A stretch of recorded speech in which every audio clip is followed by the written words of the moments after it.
Why, hello there. Thanks so much for joining us for the Long Comics Book Club, a bi-weekly podcast about long comics, also known as manga and graphic novels. My name is Shane, and I'm the older brother. I'm joined by Spence, the younger brother. How's it going, Spence? Hello, things are going good. Things are going good. Yeah, and it's an exciting day. We are recording in the morning for the first time. Little behind the scenes.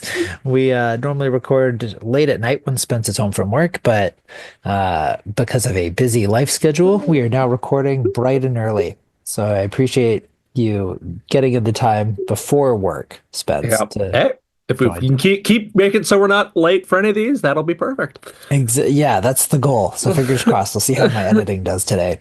And so if you're new to the show, thanks for joining us. For the first half of the show, we'll be talking about the long comic we read over the past 2 weeks. Today, that is The League of Extraordinary Gentlemen. We'll give our reactions, takeaways, discussion points, book club things. And for the second part of the show, we'll be chatting about some of the other media we've consumed recently. To make sure you avoid spoilers, we'll include time codes in the episode description. And of course, we'll then end the show with Spence introducing the long comic for the next podcast, which will be coming out on May 24th. To be notified of when the podcast is out, you can follow our Blue Sky or Instagram at Long Comics Book Club. On that page, you can also find a link to all of our other things. And if you haven't yet followed the show, make sure to do that on your favorite podcast channel. We also have all of these links on our link tree. One of those links on the link tree is to VesperiaComics.com because Spence, of course, is the owner and proprietor of Vesperia Comics, not just an online store, but physically located at 1935 West Broadway in Vancouver, British Columbia. Spence, any updates from the shop? Yes, actually, yeah. Two big ones. Well, the first one is kind of like the case for all comic book stores is that last weekend was Free Comic Book Day. And it was our first time we've done that, and it was a big, very successful day. So I'm really happy for everyone who came in and got their free comics. Wow. I didn't know that was like a well-known, super popular thing that everyone comes out for. Yes, very much so. The future of it's kind of in jeopardy because the big company behind it, Diamond Distribution, is out of business now. So, but it was their big push to try to get people back into comic books and stuff like that, going into comic book stores. Them going out of business will not likely help its ability to continue. It's like some Penguin appears to have. We're going into weird behind the scenes stuff people need to worry about, but other people look like they might pick up the slack. So okay, yeah. So let's hope on the Penguins. Yes, exactly. And the other one is literally the other big one was in the time between our last podcast and now. We had signing start, come in, get planned, and happen, which was Ming Chen, the one of the guys behind Kevin Smith and AMC's Comic Book Men show, as well as other bunch of podcasts and stuff like that. Was in Vancouver, wanted to do a signing, and just 3 days before he was here was like, "Hey, can I do a signing at your store?" And it was you know what? Sure, and it was great. Had a pretty good turnout, and it was a very, very good thing. Ming was a very cool guy. Yeah. Shout out to Ming Chen. Super cool to have popped by, said hello. And that also is helping set up and prepare you for your next signing of Yes. Adam Kubert coming. Yeah, much more of a lead on time for that one. So yes.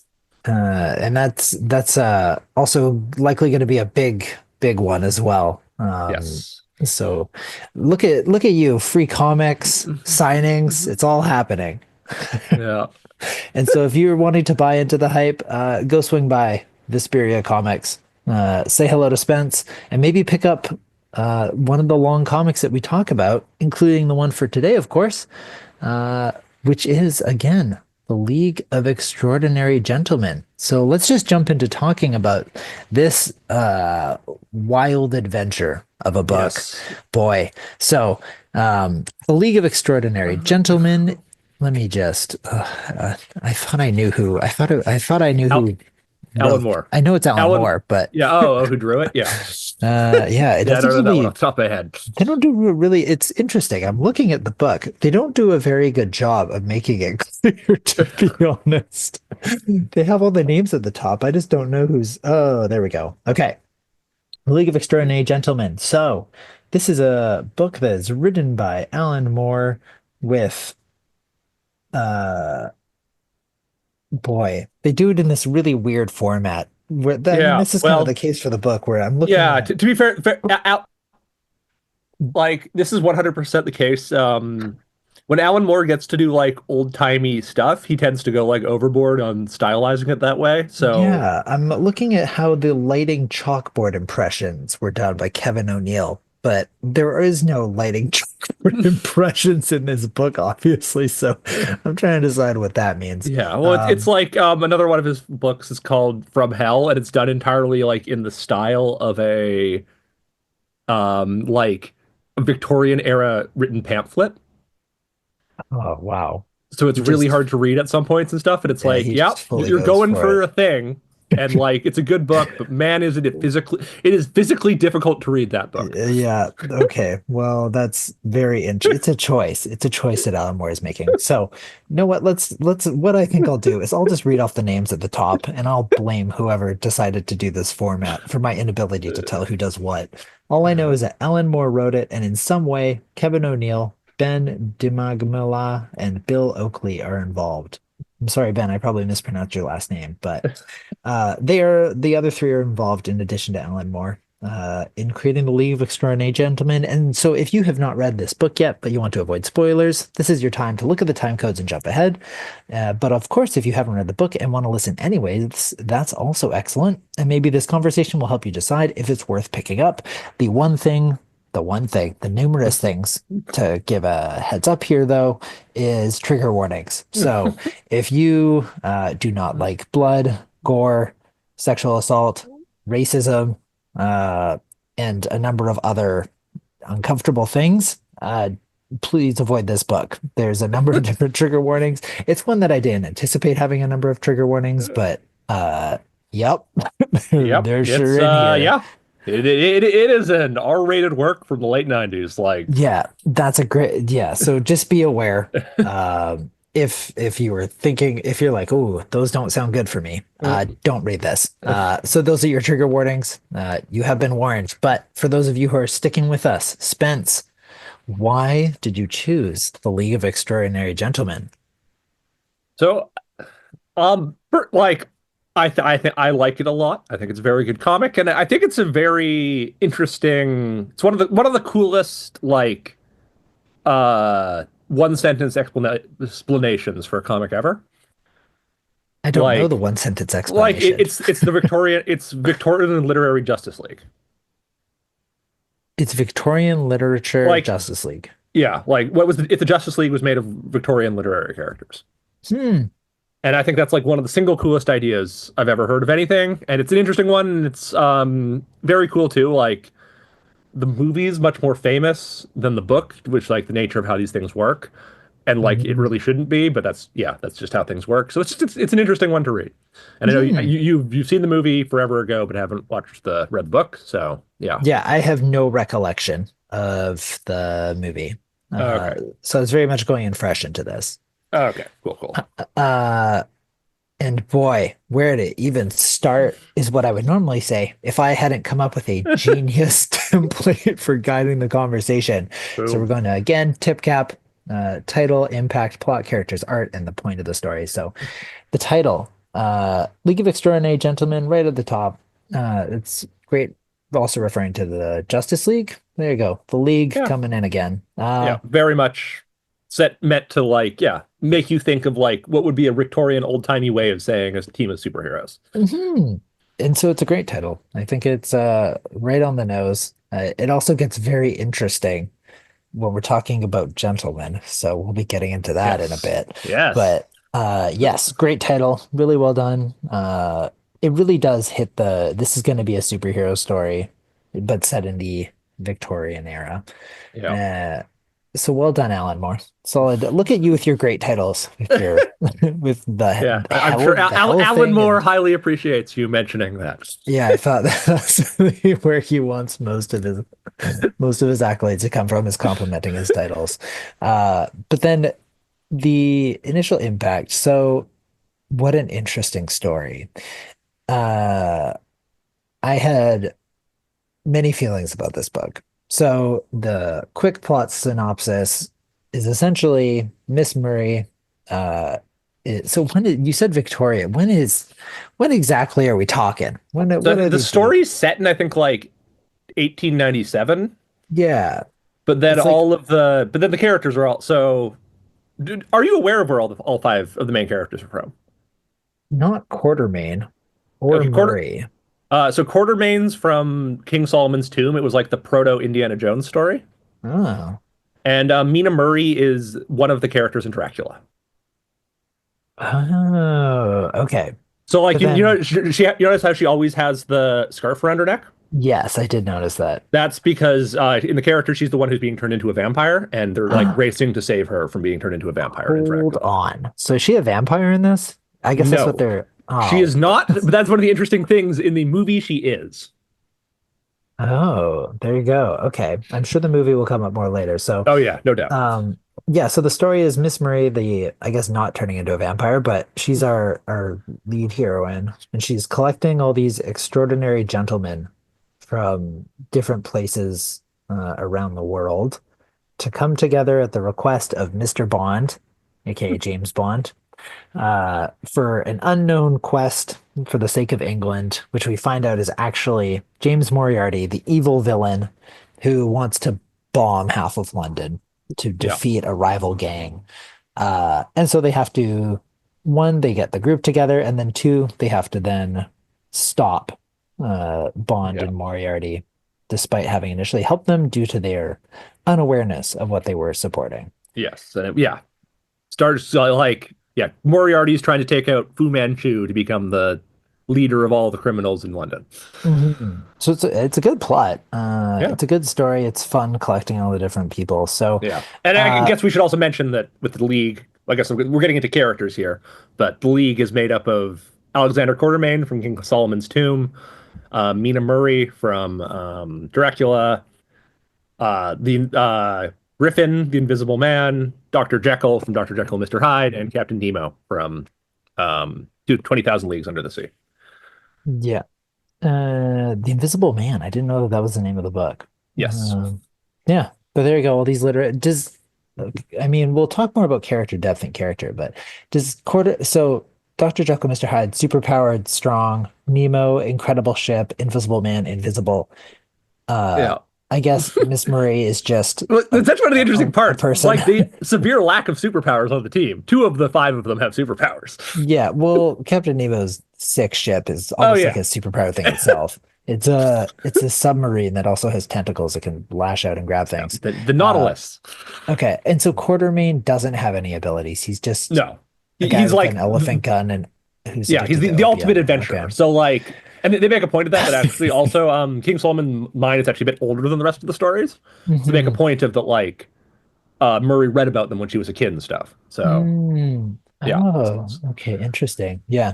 There you go. So those are our characters, so they collect them.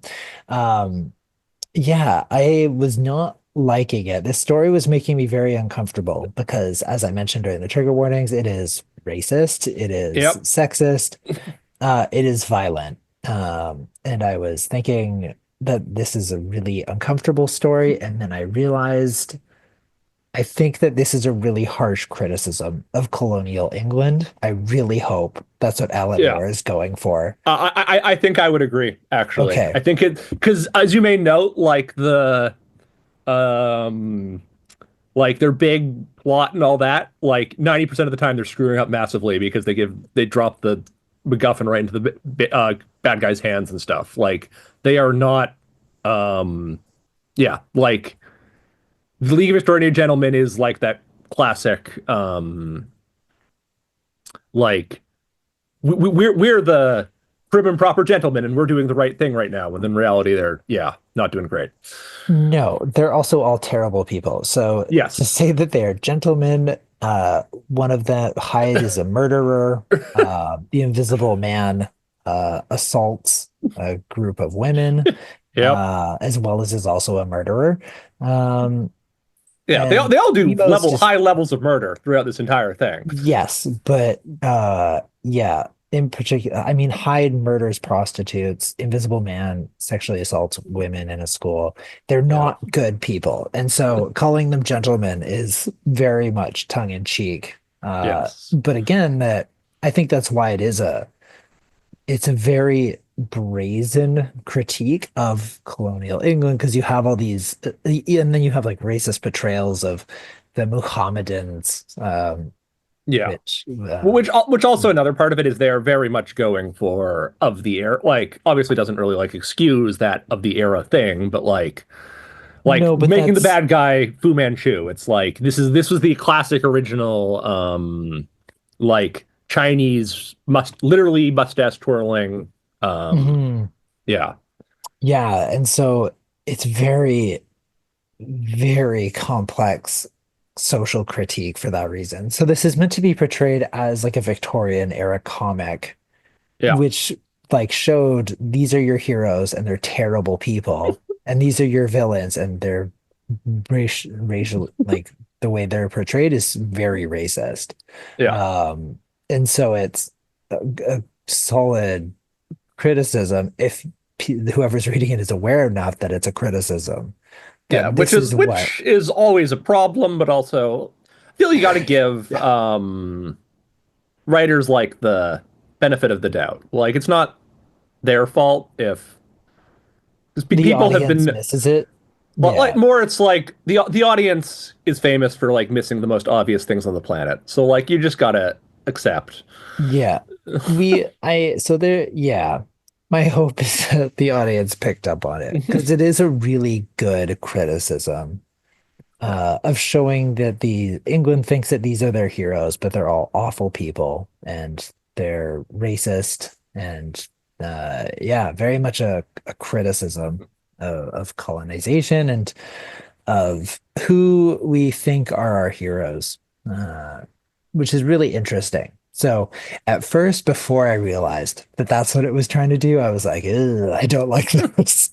But then I realized, I can't remember when, but I was like, oh, I might have been, you know what it actually was reading one of the parts where there's no English uh, writing. All of the text is in Chinese. I'm not sure if it was Mandarin or Cantonese, but I was like, that's a really interesting choice. And so, thanks to the magic of Google Translate, Ah.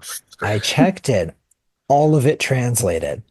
And I Hmm. went, okay, so he's not just being racist, throwing a bunch of random characters up here. This is actually not just all fully sound that it easily translates through Google Translate, but there's actually poetry and really masterfully done uh, poem. I was pausing there because the poem is inscribed on someone's skin through torture, which is super messed up, but the poem is Yep. also reflective of that scenario. So, and that's the moment I went, okay, he is not trying to be overtly racist here.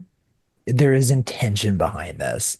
Yeah. And so that's when I realized that this is a very clever book. It's Yes. still very weird. Still, Yeah. Honestly, weird but incredibly clever is like the modus operandi for Alan Moore. yeah, that's the way to describe him. Yeah. So that was certainly uh yeah, really caught me off guard. But it made me relieved. And then reading it, understanding it as a criticism, that made it a better read as well. So I wasn't just, these are my heroes, they're great. They're like, no, these are really bad people who are Yep. really awful. And it's good that they're stopping the person that they enabled to try and destroy half of London, but Yeah. Yeah. Yes, in the classic thing of tragic how they stories, reached this point. these are bad people, but the guy they're fighting is in fact worse. So We still get to cheer Yeah, for them when they win at the end. to some degree. And then you still, yeah, I was still not happy with them, but yeah, lesser of two evils, so to speak. Yeah. And so did you remember the book from the first time you read it, or how was the reread for you? I certainly remembered it in broad strokes. Reread, yeah, like didn't really personally get very much. Like the reread, it was like, okay, yeah, I remember this. It wasn't any big revelations Hmm. from the first time I read it. Right. Okay. So uh, it is the kind of thing I imagine that sticks with you. So Yeah. it makes sense that not too much coming from the reread. Um, and then moving into plot. So I just want to check, did you read the back part with all the just text, the non-comic part of it? I read it forever ago. I did this on my reread. I did not redo Okay. the. Yeah. I did not either. So we don't need to discuss that Okay. part. But Yeah. yeah, the plot is really interesting. I think it's good. I like the way that Miss Murray goes around collecting everyone, and then ultimately how it concludes. Do you think it relies too heavily on knowing who these literary characters are? Like, probably. Yeah. It's hard to say because I knew who all five of them were from the get-go, and Mhm. then there's a level of depth as well. Like obviously, I know you probably noticed like Moriarty and Fu Manchu and stuff, but like virtually every character comes from like some obscure little other story somewhere. Hmm. So yeah, Interesting. Okay. Because I knew most of them, but not all of them, as was clear earlier with yeah. the Miss Murray and Quartermain. But Yeah, because also actually part of what makes it so difficult with Murray too is her name's Harcourt in Dracula. Like they mentioned, she got oh, divorced recently. oh, that's right. Yeah, Yeah. Okay. That's funny that they talk about that. yeah. I Her do also know that there's more volumes of this, hey? I think there's yes. another three or something. So it's kind of so like the original run was this and another one, and then there was like a big break, and they switched publishers from DC to a different one, and then they made another like three graphic novels and then a fourth bigger graphic novel. Hmm. So there's kind of four basically. Oh, okay. And have you Yeah. read all of them? I have not read the most recent one because it came out in like 2019. So it's actually Oh, very, very recent, but I've read the other three. interesting. I'm sorry Yeah, to say that 2019 is 6 years ago. I So know, but also, I guess I'm a it's very recent slow in the grand scheme in of the grand things. scheme of like, I was no longer in university when, Got it. like, That's yeah, a good way of yeah, categorizing things. yeah. So like the second one involves it's the Orson Welles's War of the Worlds happens, Hmm. and then the third one takes a Wait, big like time. the actual Yeah, so like invasion or just the Martian okay. invasion. Yeah, it's a In Martian order to invasion. clarify, is it the invasion or is it the Orson Welles where it's a Oh yeah, radio right. show? Not right. Orson Welles is the radio show. It was H. No, who is it? H.G. Wells that did the original, I can't remember. which would be Wells really himself weird. or I'd never Ivy. put two and two together. They both have Wells, if that's the case. Hmm. That's pretty And then funny. the third one goes through like a big time skip as they only Quartermain and Mina are left. They like get immortality and then go through like up till like the 2000s of Ooh, like life. okay. Yeah. Interesting. I might be interested in reading more of these. I Yeah. think they're good enough that I would be curious. Yes, it does end this volume one with a teaser of alien invasion, so that Yes. checks out as well. And to be fair, Um, one of the coolest parts of the second one is it opens with like Mars and it's like all the random stuff that was on Mars. Like all the random Victorian era Mars stuff. So like John Carter is talking to like other random people and stuff. It's great. hmm, I am not familiar with any of this, but Okay. Well, yeah. That's maybe it'd once be again entertaining. you got to key kind of deep into like classic literature for some of this Yeah, stuff. so that's again with this one, I think it's nice to know who these characters are. You don't have Yeah. to. So they do a good enough job sort of building them up. Yeah. Maybe the weird one therefore being Quartermain because I was like, why is he with everyone else? But now I understand.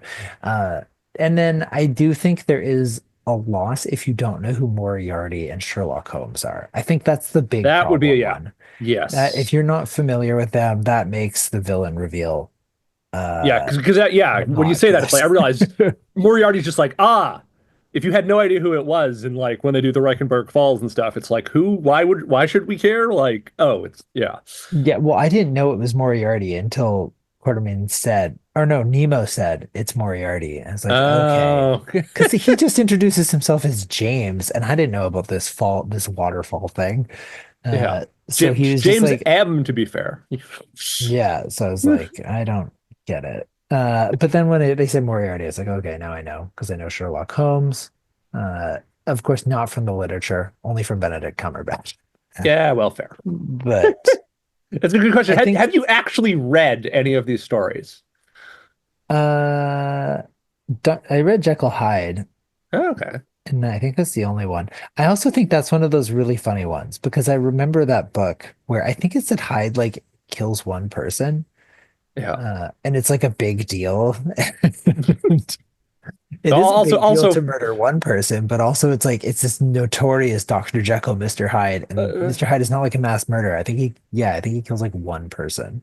yeah. Uh, Also love that about the book that it's a twist that Dr. Jekyll and Mr. Hyde are the same people. yeah, It's like, despite but of all of the stuff, it's like one of the most like literally everyone on the planet knows that yeah, now. everyone Like knows that. it's Yeah. yeah, Well, it's the same thing as like the picture of Dorian Gray, where you think that because there's all this infamy around Dorian Gray, like what is so terrible about him? It's like, no, he's just yeah. like secret. Kind of a hedonist. Yeah, but he's not like he's doing a bunch of evil stuff. He's like, no, just Yeah. a guy in an unusual circumstance. I was expecting Dorian Gray to be in this. I assume he comes in That's because later. he's in the movie. So the Oh, Dorian Gray and Tom Sawyer are both also members of the League in the movie. like the American Tom The American guy. They Sawyer. want, yeah. It's of all the questionable part. I think Dorian Gray like fits the aesthetic of the League of Yeah, Victorian Gentlemen, I and they was make him expecting like, him. and they like make him bulletproof and stuff. So it's like, cool. But then yeah, Tom Sawyer feels the most like, did they just put this in because they felt they needed an American? Like, really? I guess so. Yeah. And so we're certainly talking about characters. They are reliant on their literature backgrounds. None of them have any interesting depth or development No. uh at Well, which is all. be interesting because it gets to happen. All of this is post their great adventures. Like this Mhm. is after they've already had their big development, sort of. Was the As, Invisible Man always a terrible person then? yeah, very much so. Hmm. So like he is probably the closest, or actually they're all actually very close to how they are in the books. But yeah, the Invisible Hmm. Man is the villain of the Invisible Man. Oh, there you go. Well, that Like makes it very interesting. yeah, Yeah, he is sure is a villain here as well. Not it great. gets Yeah. even worse in future volumes. Yeah. Yep. But yeah, the characters are because they're not good. It's interesting for that reason to sort of have these horrible people portrayed as heroes. Yeah, Makes the characters interesting because of the scenario they're in, not because of the characters themselves necessarily. They're not particularly deep. Uh, Miss Murray is snarky. Quartermain is grumpy old drug addict. Uh, Jekyll Hyde maybe is the most interesting because that's just sort of the nature of Jekyll Hyde being interesting. yeah. Nemo's doesn't talk a lot, and the I Invisible don't know. Man I kind of love Nemo grumpy. though. Like of everyone, he's like, yeah, Yeah, of he everyone, isn't. Nemo's the only one that I might. Well, him and Quartermain and Murray. Yeah, They're well, that's because they're not the murderers and yeah. the Well, rapists. and Nemo, So he fits as like he is the ex, like, yeah, ex Indian prince who's just angry at the world yeah, and like, yeah, yeah, he's. I didn't know. Oh, right. I feel like I remember hearing that he was a prince at some point. yeah. Which is actually Uh, kind of interesting because in 20,000 Leagues Under the Sea, he is very undescribed. It's in a later work called like The Mysterious Island when they really go into Captain Nemo, his like past and stuff. in 20,000. Okay, there you go. So if you wanted to learn more about these characters and see their arcs, I guess read their literature, not this book. Yeah. That's I guess lazy character development, but the fine is what it is. The art is, I think, one of the highlights of the book. I think my favorite part of this is that there are periods where it is visual storytelling. Mhm. It's not actually a very text dense book. There's not a lot of writing in it. And there is a lot of sections that are just fully art to tell the story. There's sections, as I mentioned earlier, that are just fully in different languages. And there's parts where there's just not a lot of text.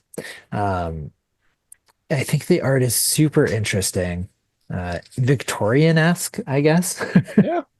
And also like, man, if you like Easter eggs, like there's Mm. so much in the little background panels and stuff full of Yeah, like, yeah. it's very detailed. Even the crowd scenes, all the crowd members have faces. Uh, there's a lot going on to visually look at. I think it's probably my favorite, one of my, I mean, we always talk about how great things are visually with all these comics and things that we're reading, but I think this is probably the strongest visual storytelling of what we've read.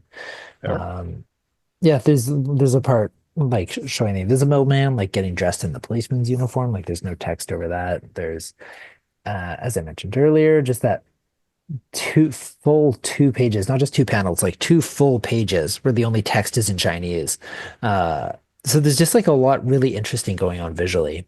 And it's really clean art, looks great. I like it a lot visually as well. Um, and then the point of it, I mean, I think I already said it before a number of times now, but I think this is yet again another more than meets the eye kind of book that it's really criticizing the way that we put some terrible people on pedestals. Yeah. Uh, Which to be fair is like Alan Moore's MO. yeah. Like harsh criticism of the system is like, Hmm. yeah. This is I'm a I'm harsh criticism of the system, that's for yeah. sure. I have no doubt we will do other stuff by him. He's kind of the most like he has his reputation as like one of the greatest comic book writers of all time for a reason. So Hmm. yeah. Yeah. And so I would for sure recommend this to people. I think Yeah. it's important to know. I think it's helpful to know at the top that it's meant to be a critique. I Oh think yeah. that's good to know at the top because you right away get into the racism and the fact that you meet these people presumably in the Middle East and then they immediately try and assault Miss Murray. Yeah. Cairo. Uh, Set oh, it's in Cairo. Oh, it that does say opening that scene. somewhere. Yeah. Yeah. So right away I'm like, oh, gross. But now if you haven't read it yet and you're listening, now you know. That's why it's being racist. That's why it's being Yeah. uncomfortable, is because that's Yes. the way that England was trying to portray other nations. Yeah. And it's yeah, a great, really interesting read. I don't, what's interesting is I don't know how much of the actual like text and the characters and the plot are really like it's interesting and it's a fun adventure, but that's not where any of the social criticism is. I don't think the characters themselves really go through any kind of social deconstruction, Oh, right? of course not. And why would great old British Empire ever need to go through? Mm, It's like that's kind yeah, of classic. Those they never learn that. exactly. Yeah. So that's super interesting. It's very much us as the fourth wall that Yeah. is seeing the social criticism. It's not the characters noting anything. Uh, so I think a challenging. It does feel. I was thinking about it. It feels like the it's kind of like the Joker, the Joker movie that came out, where people Oh, sometimes just missed the point. completely missed the Uh, point. To the point that completely missed the point. the sequel had to like beat them over the head with it, Yeah. So my and concern is then that people might completely miss the point of this, and just think it's, hey, look at all these cool, extraordinary gentlemen. It's like, no, look at these extraordinary, awful people, yeah, uh, doing the terrible things that they think makes them heroes and excuses them of their own sins and crimes. But and what's depressing is that it kind of does. It does excuse them of their crimes, which is yep, just awful. But nevertheless, very interesting. And of course, the one part that we now haven't talked about, well, that we briefly talked about, is that there is a movie that has yes. more notoriety than the Like just the graphic novel. nature of like an independent, well, I guess it's not independent, it's made by Right. Vertigo, but like a yeah, like non a comic book that's not by like not of a major title, like a comic book Mm, miniseries, is going right. to be less successful than a big Hollywood movie. Hmm. So the movie is, and yeah, so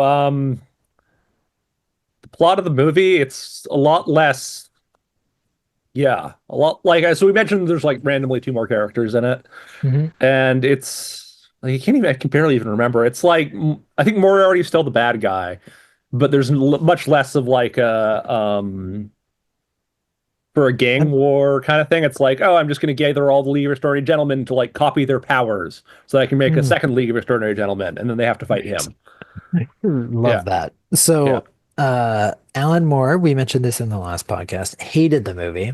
yes, And I can understand why now. I thought at first it was just sort of like an artist being like, you didn't show it the way I wanted. But it's like, no, because I remember The Extraordinary Gentleman as being Victorian Justice League, aka not having any of the harsh social criticism that yes. we Well, just it's discussed. like Quartermain is played by Sean Connery and has none of the opium addict parts of him. Yeah. And I just remember it as being a superhero movie. I don't remember anything around any kind of social deconstruction. Yeah, Uh, and also to be pointed, so Alan from like 2000 to like 2005, like basically Alan Moore had like three of his, I guess it would be like his literal four most famous works all got put into movies, and some would argue all of them missed the point. I think some of them are better than others, hmm, but because there was From Hell, 100% probably the worst of the case. Then there was League yeah. of Extraordinary Gentlemen. Then there was V for Vendetta, which I like that movie, but Mhm. Alan Moore has a lot of issues with it. And then there was Watchmen, and by Watchmen he was like, nope, I take my name off of it. I do not want to have anything to do with these anymore. Which is very surprising because I feel like Watchmen was actually like really well received critically and Yeah, Watchmen's in a uh weird place where, yes, critics did actually really like Watchmen, but then comic book hardcores really didn't like it. And there's some interestingness. that's So, super weird. But how did he feel about I like that he's like take my name off it, but also yes, you can have the rights to make an but HBO the series. thing, Alan Moore doesn't have the rights for these anymore. Oh, DC okay. does. So he Interesting. actually doesn't, he can't say no to the, Hmm. yeah. Oh, what did he think of the Watchmen series? I've been meaning to watch it, I don't know, but I can but you virtually can guarantee he assume. did not watch it. So, I can all but guarantee. Okay. Well, there you go. So, as we start to transition into other media, to wrap it up, if you haven't had a chance yet to read The League of Extraordinary Gentlemen, check it out if it's something that interests you. Again, with all of the trigger warnings around racism, sexism. I mean, we didn't talk about that part too much, but boy, is there also a lot of sexism. it's to be fair, it's set in Victorian era, kind of, yeah, very much a Yeah, so part of again, that. it being again Alan Moore trying to draw attention to the fact that it was extremely sexist back then, and therefore it's included as part of this. It's Yeah. also very racist. It's also very violent. It is an R-rated Justice League set in the Victorian era that is a criticism of uh, society and what we do with our heroes. So there you go. Whether or not that appeals to you, we leave to you at this point as we move into our next segment, asking about Spence. What other content have you been enjoying this week? Any movies, TV shows, games, or books that stood out to you? Not The Watchmen, apparently. I also No, need to I have not. watch. I also mean to watch that There series you at go. some point, but yeah, saw Thunderbolts the other night. Oh, this is the new Avengers. Oh, spoilers. Wait, no, I didn't know it Yeah. was spoilers. I Like, just saw it as a post on Insta. I thought I, yeah, no, that's the part of the interesting because like literally the day after I saw it, it started like Marvel just like gave up on hiding that part anymore. I thought I didn't realize. Are they? Now I'm confused. Okay, I guess maybe spoilers. I thought that people were just col colloquially calling it like the new Avengers because it's a team of superheroes. Okay, spoiler alert. Um, I in like three, that by saying two, spoiler alert, it's like yeah, I know very it's obvious okay. already what you're going to be Yeah, okay. spoiling. So the movie's called Thunderbolts, like asterisks, Yeah. and then they reveal at the end it's Thunderbolts asterisk the new Avengers. So like these guys are actually the new Avengers, is what it's revealed at the end. I love that that doesn't matter. I I love that know. that makes it's like, whoa, big reveal. They're now like, what difference does it make? We know they're a Well, team of superheroes. Like, why do they have to be the because at the Avengers? end they're like officially they become the Avengers. What difference does it Yeah, make? I know. I know. It's and that's part of it. It's like it's actually a pretty good movie, but it's one of those cases of it's like I have completely fallen off the MCU so hard that it's like Yeah. all the little like the post credit scene. It's like, oh yeah, that's teasing the Fantastic Four, all right. Mm-hmm. Mm-hmm. Yeah. Here we go. Yeah, MCU needs to chill out. Well, Oh, it's it's I'm surprised so I think it's Thunderbolts is doing okay, right? It's yes. because I think they had really started to hit a lot of bombs. So I was expecting this one to be a bomb, but Yeah. Because there you go. like so I haven't watched all of them or even most of them, and I've watched Mhm. zero of the TV shows, but of the yeah, because I guess I should say like up to Endgame, I had watched every single one of them. I watched them all in I theaters as they think came that's the out. case for everybody. Yeah, and then after that, it's been like so much more sporadic, and so but like I feel this one feels like it's the exception of maybe Deadpool and Wolverine might be better because but it's so different anyway. This feels like the best post Endgame Marvel movie. Ooh, wow. Okay, so was it a recommendation then if you're into Yeah, superhero I would stuff? say if you're into superhero stuff, it's nice. Maybe it's because I haven't been watching all of them, but like the like quippy MCU of it like fits better than most of the stuff because like they are a team of misfits and all that. So Mhm. yeah, and once again, generally bad people. Yeah. And Not to the same extremes of the Invisible Man and Hyde, I hope. no, no, but They're still not great. Okay. yeah, well, it's I never saw The Falcon and the Winter Soldier, and that's like that one and Black Widow are really the two ones that it draws the most from. Yeah, And this will not make me watch any of that. no, and I'm not going to watch. And like you could probably get away with like I can't say how you would do it without seeing Black Widow because I have seen Black Widow. But I was able to piece Oh, together the Falcon and the Winter Soldier stuff like easily enough. It's like, oh, Bucky's a congressman now. Weird, but sure. okay. Don't love that, but that's fine. Okay, interesting. So maybe on Thunderbolts. That's my Yeah. takeaway. Maybe. It's fine. Uh, I have not consumed a lot. I've only done really one thing, which is that I had a boys' weekend, a bachelor party, Yeah. of Well, which one of my the reasons why we're having to do this. that's So in the correct. morning beforehand. Yeah, and my friends though, it was all the old high school buddies, and we did not go rip raring it up around the town. We went to a cabin and pretty much just played video games for 2 days.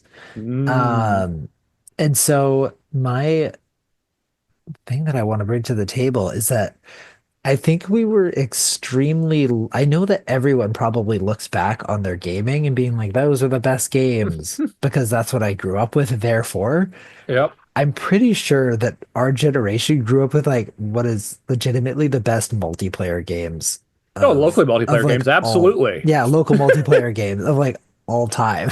Yeah, So because between 1996 and like 2005, that was the era when there were four controller ports on the console and you couldn't play mhm, online.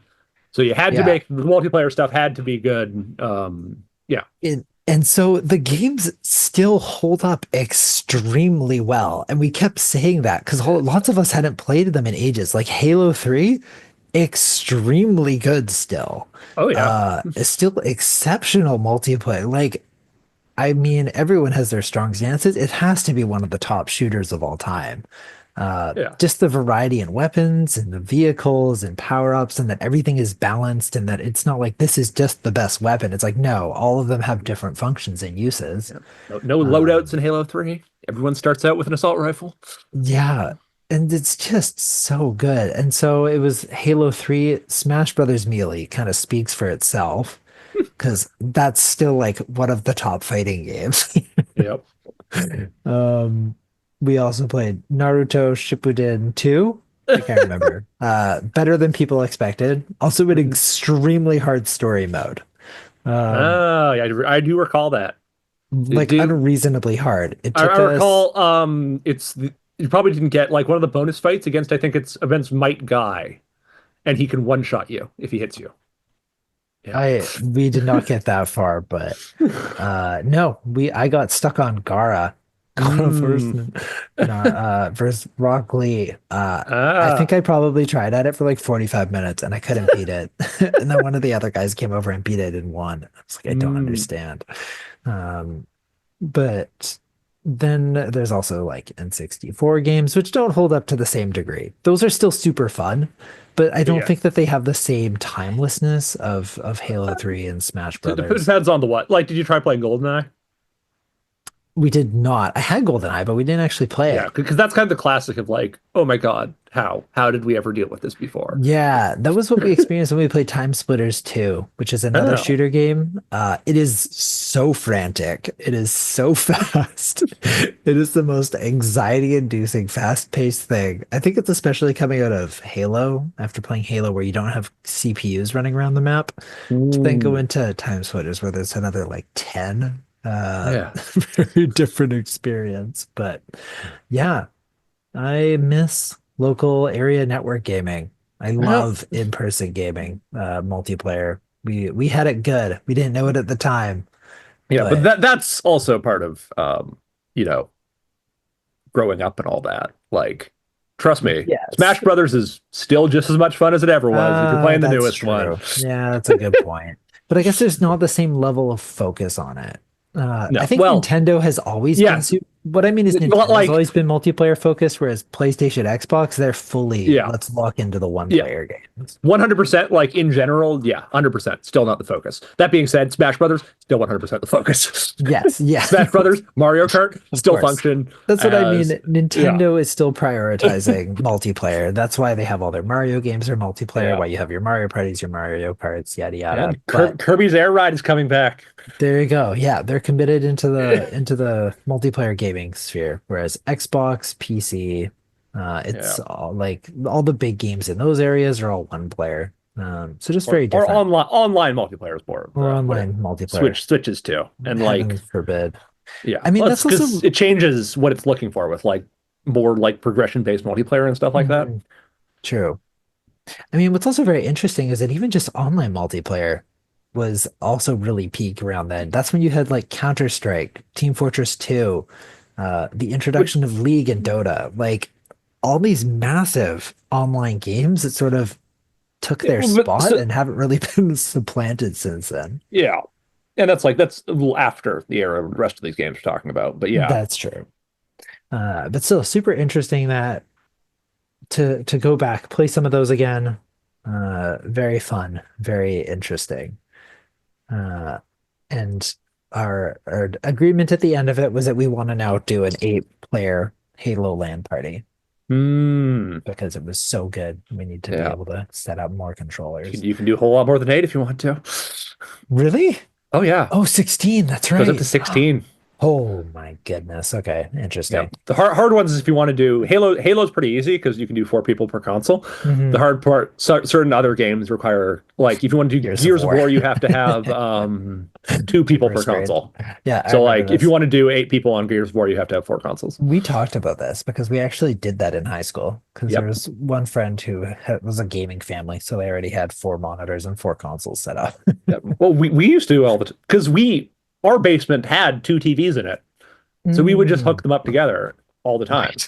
Right. Wild. Insight into Spence and I growing up. But that was a long, happy reflection on the joys of gaming as a youth. What about you? Anything else that stood out to you this week you want to throw Uh, in here? no, not really. No.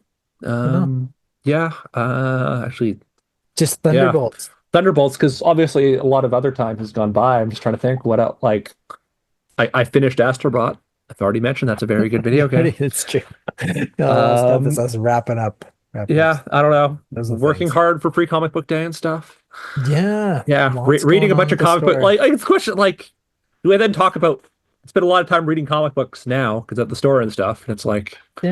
you Well, then do spend a more quick time shout talking out. about this. What comic book series should someone look into? Don't give any context, just say a name. Firepunch. No, I know. That's a manga, isn't it? Yeah, it's a manga, but Woof. yeah, it's a manga. It's by Chainsaw Man's Same guy who did Chainsaw Man and Goodbye Okay. Ari. That's right. Goodbye, Eric. Shout out episode 2. Yeah, Fire Punch. I've heard of Fire Punch. Yeah. Maybe we won't spoil it. Maybe we'll read Fire Punch later, but my No, understanding. we will not be reading Firepunch later Okay. because I know what you've asked about and like Fire Punch, trigger warning, all of the triggers. All of the trigger. Yeah. Also, like bleak, sad, happiness not allowed. Yeah. But also Yeah. like Tatsuki Fujimoto. You know how there's like those aliens that like love Hollywood movies but are still obsessed with making them, and they like make terrible, like Tommy Wiseau's Do you just call them aliens? Ariel, yeah. Okay. I wasn't aware of that. Yes. So I love am how you just said convinced. that as how I know what you're talking about. You know the Yeah. aliens? Yeah, no, they're man. 100%. Okay. I'm We're gonna convinced pause really Tatsuki quickly. Are you being serious that you think they're aliens? No, I'm not. It's a important joke. that we clarify that because Yes, of it's a joke the that they're news out like there. it's because there's like enough of them, and it's like funny that they're all obsessed with American movies, Hollywood, and don't know how to make them, and they try. Got it. But Okay. I'm convinced Tatsuki Fujimoto is also a person from that planet. Interesting. That's But very because he funny. makes manga rather than movies, it like translates better, and it's just like really weird, but like way better. Hmm. Okay. A very interesting, cryptic pseudo recommendation for Fire Punch. I love that. I think that's the best way to do it. If you are Yeah. intrigued, be warned heavily, but Yeah. go answer the mystery for yourself if you're curious. And so I'd say that we're now just winding down towards the end of the episode. But of course, we have to introduce what's next on the reading docket. So, Spence, what do the fine folks and I at home get to look forward to reading next? Okay, we are going to be going the most inside baseball me and you have ever gone. I've Because literally played baseball, but it's a saying. Don't worry. Okay, we're Okay. doing destroy all humans. They cannot be regenerated. The okay. romantic comedy about 90s Magic the Gathering. Okay. So the inside baseball part is we are going to be going into me and you. Our understanding of Magic the Gathering is going to become very. Okay, I misunderstood. I thought it was going to be literally a baseball thing. Oh no, no, Okay. yeah, Destroy all humans. I've heard of this before. yes, I haven't read it, but very fun. Okay. yeah. So the Destroy first All volume Humans, of Destroy All Volume 1. Humans. How exciting. All about romantic comedy with Magic the Gathering. Oh In boy. the 90s. So a very And so- specific era of Magic the Gathering too that we weren't even part of. But Yeah, but boy, are we ever a part of Magic the Gathering now. So Oh, are we? oh man. Next week's episode, brace yourself for the 2-hour special.